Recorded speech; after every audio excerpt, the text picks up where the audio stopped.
BFM Business, Grand Paris, Caroline Brun.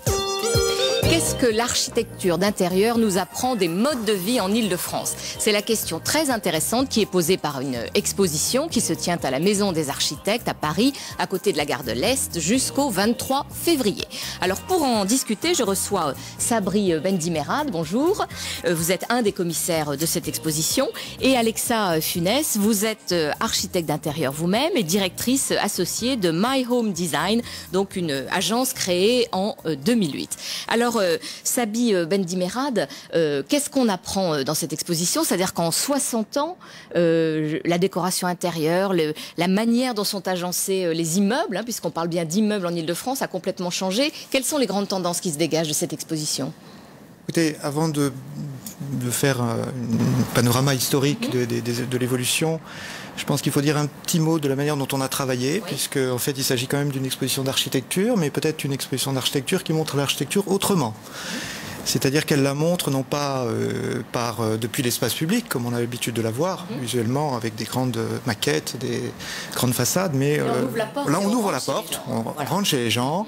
Et donc c'est aussi le récit de notre vie quotidienne, si vous voulez, qui est fait d'une certaine manière depuis 60 ans, de la manière dont on a vécu et dont on vit aujourd'hui à Paris, dans le Grand Paris, depuis 1945. Voilà, donc après, c'est une évolution qui effectivement est faite d'aller-retour. On a perdu des choses, on a gagné d'autres choses. On pourra en faire un inventaire comme ça, un peu. On peut dire qu'on a perdu, je sais pas, moi par exemple les vies d'ordures, mais est-ce que c'était finalement une si mauvaise perte? Voilà. Bon. Mais on a aussi perdu des choses plus essentielles, si vous voulez, comme les celliers. On a perdu les séchoirs, on a perdu peut-être un peu de placard aussi, quand on voit finalement ce qui s'est passé depuis 60 ans. Des petites choses comme ça, des entrées, des pièces qui aujourd'hui mériteraient certainement d'être reconsidéré dans l'architecture et en tout cas dans la conception architecturale. Alors Alexa Funès, c'est pas seulement une perte de mètres carrés en l'occurrence que vient de nous expliquer monsieur, c'est vraiment une perte d'usage aussi, hein, et qui c'est ça. Mais en même temps, on revient un petit peu en arrière sur certaines choses. Il y a encore très peu de temps, on parlait énormément des lofts, etc. Et aujourd'hui, tout le monde veut un loft, mais veut quand même une entrée, veut quand même des chambres, veut quand même.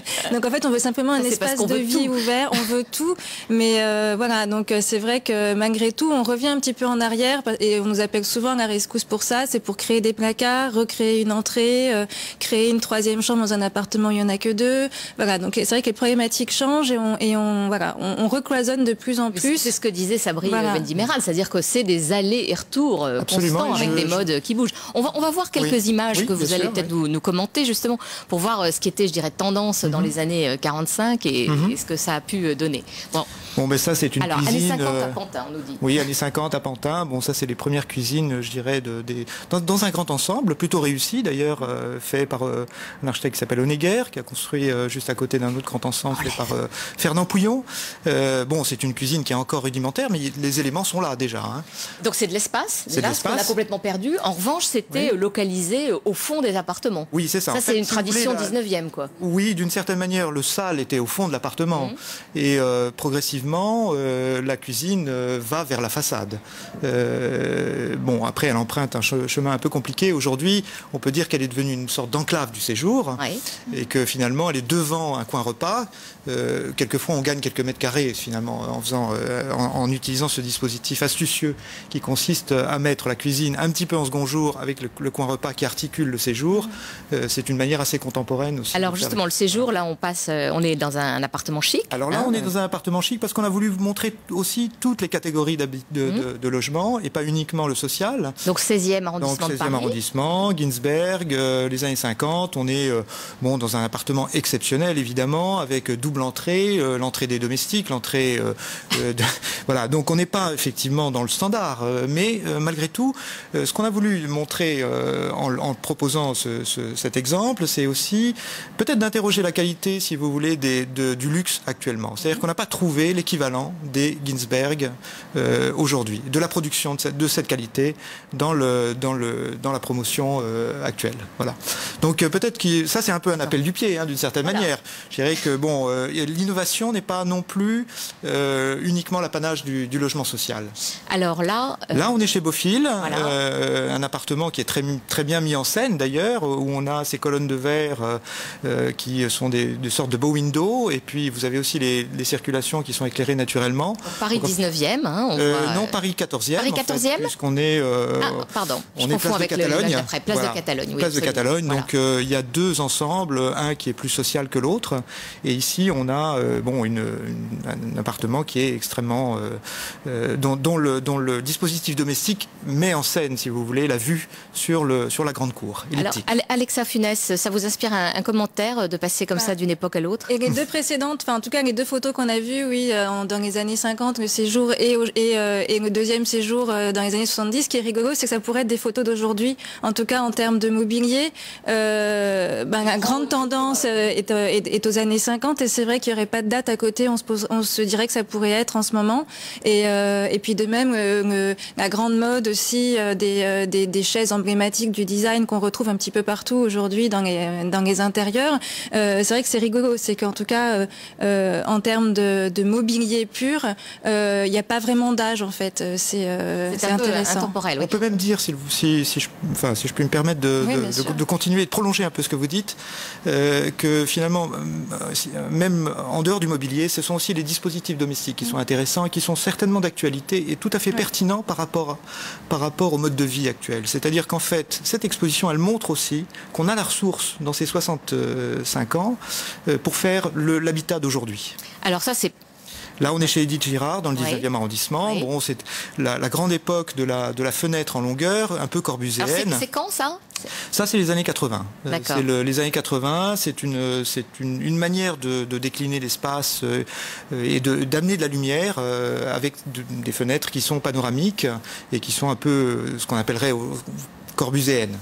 Alors on va voir une cuisine là maintenant. Cuisine, oui, tout à fait. Voilà, alors là, on est chez Jean Nouvel et Pierre Soria, une expérience tout à fait unique qui consiste à donner quasiment le double de mètres carrés pour le même prix. C'était l'objet en tout cas de cette réalisation expérimentale qui date des années 80, 85 je crois. C'est-à-dire la cuisine est minuscule ou non, au contraire la taille de l'appartement est exceptionnelle. La taille de les l'appartement, F4 font en gros 200 mètres carrés. Les F... complètement atypique. Complètement atypique. On est dans du loft. Nous on appelait ça loft social parce c'est un peu un jeu sur le loft. Bon, c'est pas le loft de Sceaux qui est récupéré, mais c'est une refabrication un peu d'un très grand espace avec beaucoup de volume, beaucoup de hauteur. La cuisine est une sorte de serre finalement. C'est ce qu'on voit là, c'est cette petite boîte. Cette petite boîte. Et l'idée c'est aussi que finalement, quand on participe quand on est dans les tâches domestiques, on n'est pas forcément exclu de la vie de la maison.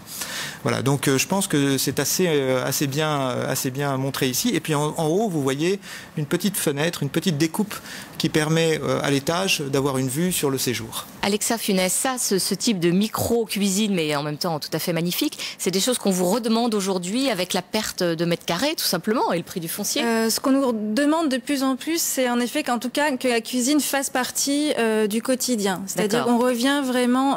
quitte presque à supprimer les salles à manger, on doit gagner du mètre carré, donc on ne peut pas avoir et un séjour et une salle à manger et une cuisine. Et on privilégie la cuisine dans laquelle on va recevoir, qui va être beaucoup plus grande et qui va être une deuxième pièce de vie. Donc soit ouverte sur le séjour, soit une grande cuisine à côté, mais on va recevoir ses amis dans un lieu beaucoup plus convivial. La cuisine est la rivale du séjour. Voilà.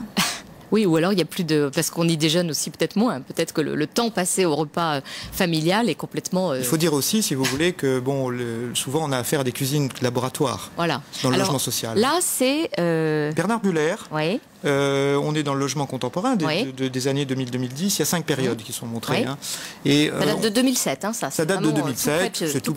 L'usage de la couleur, le côté riant un peu de l'opération. On est dans du logement social, mais on n'exclut pas le plaisir aussi d'une certaine manière. Et c'est un couloir, ça. Non, c'est pas un couloir. C'est une loggia qui est proposée devant l'espace intérieur. et qui constitue une forme de tampon entre l'extérieur et l'intérieur. Et donc, c'est un espace intermédiaire qui prolonge le logement. Très rapidement, avant notre pause, Alexa Funès, ce jeu de couleurs, ça aussi, c'est très contemporain? On a deux règles en fait. En effet, il y a tout monochrome. Il y a très peu de couleurs dans certains intérieurs, ou tout le contraire, où on essaye de rapporter de la couleur. Nous, en tout cas, on essaye au maximum de conseiller aux gens d'apporter un petit peu de la couleur dans leur quotidien. C'est aussi pour ça qu'on est là, parce que si c'est pour faire des intérieurs blancs, c'est facile. Et la couleur apporte énormément au quotidien et est très importante dans tous les jours. Très bien. Alors nous marquons une pause et nous retrouvons nos invités pour continuer à commenter l'évolution de l'habitat sur 60 ans. Brun. Retour sur le plateau de Grand Paris où nous commentons une exposition très intéressante qui se tient près de la gare de l'Est à la Maison des Architectes et qui nous rappelle l'évolution de l'architecture d'intérieur en Île-de-France depuis 1945. Alors je rappelle que je reçois Sabri Bendimerad qui est un des commissaires de cette exposition et Alexa Funès, architecte d'intérieur et co-directrice de My Home Design, donc une agence que vous avez créée en 2008. Alors on a bien vu les évolutions, c'est tout à fait passionnant. On voit aussi que la destination des pièces change et ça nous dit bien sûr beaucoup de choses sur les usages et puis je dirais les modes un petit peu de vie et de consommation. Alors par exemple, ce qu'on n'a pas pu commenter tout à l'heure en voyant cette salle de bain des années 45, vous dites d'ailleurs dans le catalogue de l'exposition que seulement 6% des logements d'Île-de-France en 46 étaient équipés d'une douche ou d'une baignoire. Oui, ça paraît complètement dingue. On mesure avec cette statistique, si vous voulez, la révolution quand même du confort, d'une certaine manière. On ne se rend peut-être plus compte aujourd'hui qu'à l'époque, seulement une petite partie de la population avait cette possibilité d'avoir une salle de bain.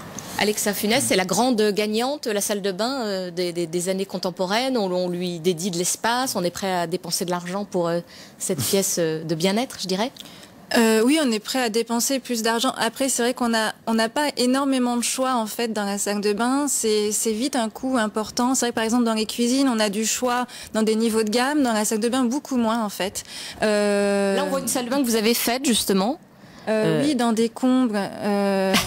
Et effectivement, on peut utiliser toutes sortes d'espaces. On a creusé le sol des combles pour que la baignoire soit à fleur.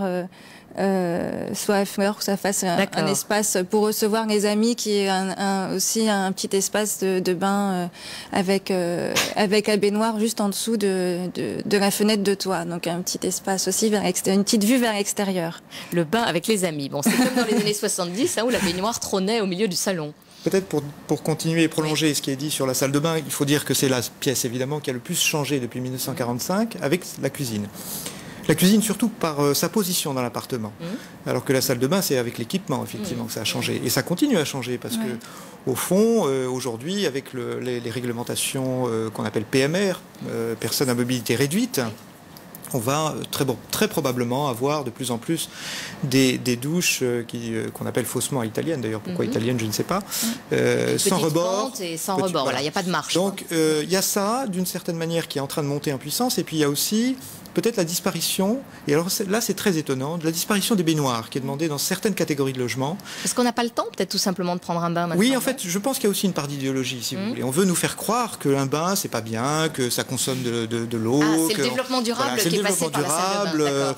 Enfin, il y a un peu, si vous voulez, un discours qui, comme ça, je ne sais pas ce qu'on prononce, Madame Funès, mais bon, voilà. Donc, il y a ça, et en même temps, les Français n'ont jamais autant acheté de baignoires à jet. Voilà. Donc il y a une espèce de contradiction, si vous voulez, entre une demande de plaisir, de confort, et puis aussi ce qu'on voudrait aussi quelque part nous imposer d'une certaine manière. Alexa Funès, tout à l'heure, Sabri, je vais y arriver, Bendimerad disait qu'il y avait moins d'experts du luxe, en tout cas que le luxe était moins bien servi aujourd'hui qu'il ne l'était dans les années 50 ou 60 par des grandes signatures et tout ça. Vous confirmez? Oui, c'est vrai, complètement. La classe moyenne augmente en fait, et le reste va avec complètement. C'est une situation française parce que en fait, s'il suffit de traverser l'Atlantique pour voir qu'on a des opérations de logement qui sont très grand luxe, faite par des grandes signatures, des Meuron, pour ne citer que. Donc je pense que c'est quand même, c'est quelque chose qui est très français. Qui est très français. Donc, l'expérimentation aujourd'hui, l'innovation, alors ce qu'on montre dans les années 50 avec Ginsberg, c'est que c'est très innovant. C'est pas uniquement luxueux, c'est aussi innovant. C'est-à-dire que ça permet de faire avancer c'est créatif. C'est créatif, voilà. Et ça, on l'a un peu perdu. C'est-à-dire qu'effectivement, il y a une espèce de frilosité de la part des commanditaires sur ce segment. Alors là, on voit une chambre. Hein, c'est encore Alexa Funès qui a travaillé. Il y a un avant et un après. Dites-nous un peu quelle était l'intention. Enfin, dans cette chambre, en l'occurrence, c'était de la décoration, c'était purement de la décoration. Donc, c'était redonner un sens à la chambre et se sentir à nouveau bien dans cet espace. Alors, il y a le grand retour de la tête de lit, non? Le grand retour de la tête de lit, vraie ou fausse tête de lit, mais elle est présente. C'est-à-dire que l'idée, c'est aussi de trouver des astuces pour faire des têtes de lit un peu différentes, mais il y en a beaucoup, oui. Alors, une cuisine. On disait tout à l'heure que c'était une des pièces qui avait le plus changé. Voilà. Donc là, par contre, c'est un cas typique. C'était au préalable un garage. Ensuite, c'était une pièce de passage. Et là, pour le coup, l'idée a été, c'est vraiment qu'on ait 30 mètres carrés quasiment perdus dans une maison. Et donc, on a redescendu la cuisine qui était ouverte sur le séjour à l'étage pour créer, pour récupérer 30 mètres carrés inutilisés et pour créer du coup une cuisine espace à vivre où on reçoit les gens. Et on a en plus fait des ouvertures au plafond pour faire rentrer la lumière dans la cuisine. Alors Sabri Bendimerad, cette espèce d'art de la récupération, c'est particulièrement, je dirais que là c'est presque obligé pour des raisons économiques, c'est-à-dire qu'on a quand même beaucoup moins de pieds, enfin avec un budget comparable, on achète moins grand aujourd'hui pour faire très simple, donc effectivement tout petit passage va être récupéré. Quand vous disiez tout à l'heure, on a perdu le dressing, on a perdu l'entrée, on a perdu l'office, ça on va pas les retrouver probablement. Je ne sais pas. Effectivement, il y a une chasse au mètre carré qui est en train de s'opérer, mais et qui pousse les architectes d'intérieur peut-être à travailler en ce sens. Oui, tout à fait. Je voudrais revenir un peu sur ce qu'a dit, ce que vous avez dit à propos du loft et de cette espèce de tendance au retour finalement au cloisonnement. Au cloisonnement. Brièvement, parce qu'on doit brièvement. conclure, Non, mais juste pour dire que finalement, on voudrait nous dire que c'est une sorte de modèle communautaire, mais finalement, les gens ont besoin aussi de leur intimité. Il faut arriver à concilier les deux. C'est-à-dire la rencontre des individus dans un même espace et en même temps le désir d'intimité. L'intimité et la convivialité. Et la convivialité, voilà. Très bien. Mais écoutez, merci de ce débat. Et donc, je rappelle que cette exposition tout à fait intéressante se tient à la Maison de l'Architecture jusqu'au 23 février. C'est à côté de la gare de l'Est. Et pour ma part, je vous retrouve lundi pour un débat consacré aux jeunes et à la culture numérique. En attendant, Intégrale Bourse après le journal de l'économie.